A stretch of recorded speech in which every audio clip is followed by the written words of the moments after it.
In the start of the movie, a young couple moves into their new apartment. As Rob, the husband, brings a few boxes up into the place, his wife, Gail, tells him about a funky old refrigerator in the corner that the landlord left behind. Rob finds it fascinating, noting how the motor is above instead of underneath like refrigerators these days. Since hot air rises, he comments that it doesn't make sense to put the motor underneath, allowing the hot air it produces to go up the refrigerator. However, Gail barely pays attention, and she simply agrees to the things Rob says. She then brings out a bottle of wine and asks her husband if he wants to drink. Rob gets excited and opens the old fridge to get some ice. However, the freezer is bulked up with frost, but he still manages to get a little cube of ice. The couple then makes a short toast to their new life together. Before Rob could take a sip of his drink, he notices something inside the ice. He takes it out of the glass and shows it to Gail, asking her to confirm what's inside the ice cube. Gail looks closer and becomes just as surprised as her husband. Wanting to confirm what she saw, Gail grabs a magnifying glass to inspect the ice cube closely. Surprisingly, inside it is a miniature mammoth with spears in its body. Gail wonders if there are more of these things in the freezer, so she opens it. She quickly takes out the junk inside and gets shocked by what she sees. With this, Rob takes a peek and comments there's a lost civilization in their refrigerator. True enough, the freezer contains a miniature, working medieval city. Everything inside moves so fast, with the little people going through their day normally, unaffected by the two giants hovering near their city. In disbelief, Gail claims that what's happening doesn't make sense, and Rob agrees. She then clarifies that they're seeing an early medieval city when woolly mammoths died out sometime in the late Neolithic period.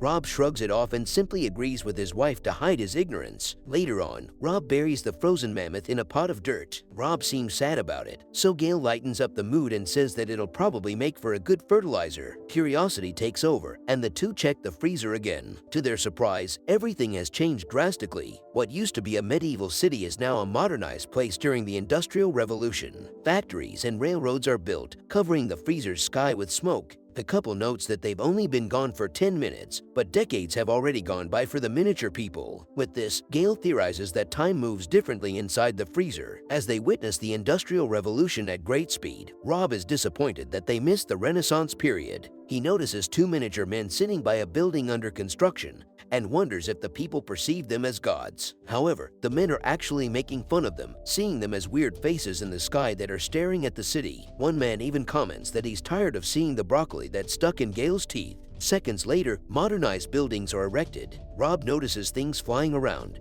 and Gail identifies them as airplanes. As more skyscrapers are built, Gail believes that the miniature people have reached the present time. Rob confirms this when he sees a Starbucks store and comments that the cafe really pops out everywhere. Just then, he notices something weird, so he takes a closer look. Suddenly, a missile falls into the middle of the city and explodes. The explosion blinds Rob, making him back away and fall onto the floor. Gail helps him up and tells him to calm down, but Rob panics, exclaiming that tactical nukes are exploding in their freezer. However, Rob's face is as red as a tomato, and Gail could barely keep a straight face. As the freezer explodes with huge nuclear bombs, Gail hands a shiny toaster to her husband, letting him see how the heat from the explosion caused his face to glow red. Rob groans, but then he notices that the situation in the freezer just became worse. The couple stares at it as they hear screams, gunshots, and explosions. With this, Gail closes the freezer and says that the people can't possibly outgrow war in a couple of minutes. Hearing this, Rob asks what they should do, and Gail responds that they should order pizza. Later that night, the couple has pizza for dinner while they wait for the situation to die down. An hour has passed, and Rob recommends that they should check out the freezer. He hopes that the miniature people had a chance to rebuild their city, but Gail gently tells him that they need to embrace the possibility that they didn't make it. Still, Rob goes to the freezer and opens it anyway. To their surprise, the freezer glows with luminous cities and flying cars. Gail claims that it looks like the Emerald City, but with less emerald and more futuristic devices. The sight of this makes Rob ecstatic, marveling at how beautiful everything is. Suddenly, a building emerges right in front of them, and Rob jokes that it looks like an adult toy. Just then, everything escalates, and a massive pyramid appears in the middle of the futuristic city. It glows brightly and consumes power from the bridges attached to it. Eventually, it turns into a diamond-shaped fortress and consumes the whole city until it bursts into a ball of energy. The majestic energy explodes like a star, and streaks of light begin to zoom around Rob and Gail's kitchen, filling their apartment with light. The wondrous light fascinates them both. During this period, it seems like the miniature people have figured out the secrets to time and space travel. After this, the streaks of light return to the freezer, gather into a sphere, and disappear. This wipes out the smiles on Rob's and Gail's faces, confused at what they just witnessed. Rob wonders if the miniature people will ever return,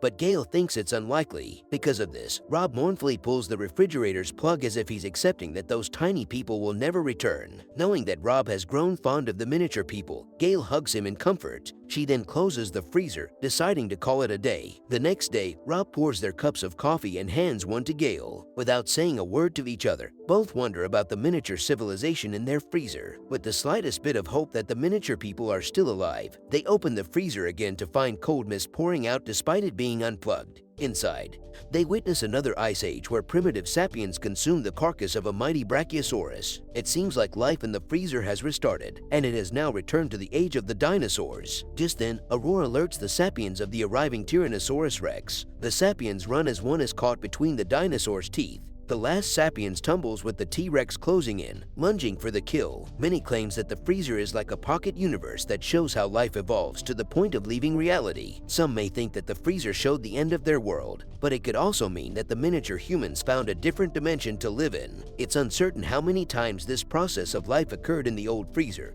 or if it always plays out the same way. The previous owners may have seen life bloom and die repeatedly, eventually getting bored of it, thus leaving the extraordinary freezer behind. Although the show never revealed who created life inside the freezer, an episode titled God, Serengeti by Oat Studios might just suggest who did. A herd of elephants travels across a field, but their field is on a table in the middle of a mysterious man's study. The old man doesn't pay attention to this, as he's busy reading a book. His butler, Jeffrey, asks how the book is, and the man comments that it's too technical, adding that he prefers chaos. Still, he likes a recipe for a black hole from the book. He turns his attention to the little beings in his pocket world and laughs at a miniature man who's rubbing two sticks together. Suddenly, the Homo sapien discovers how to make fire, and the old man is enraged. He complains that he didn't say those people could do such a thing because he's supposed to give fire. Jeffrey notes that the current time period is over 200,000 years before they're supposed to give them fire. Because of this, the old man orders Jeffrey to put the fire out, so the butler blows onto the table, creating the wind that snuffs out the flames. Still, the old man is pissed, so he tells Jeffrey to put them back into their caves. The butler obeys, so he triggers the elephants to stampede towards the humans, forcing them to hide. After it's done,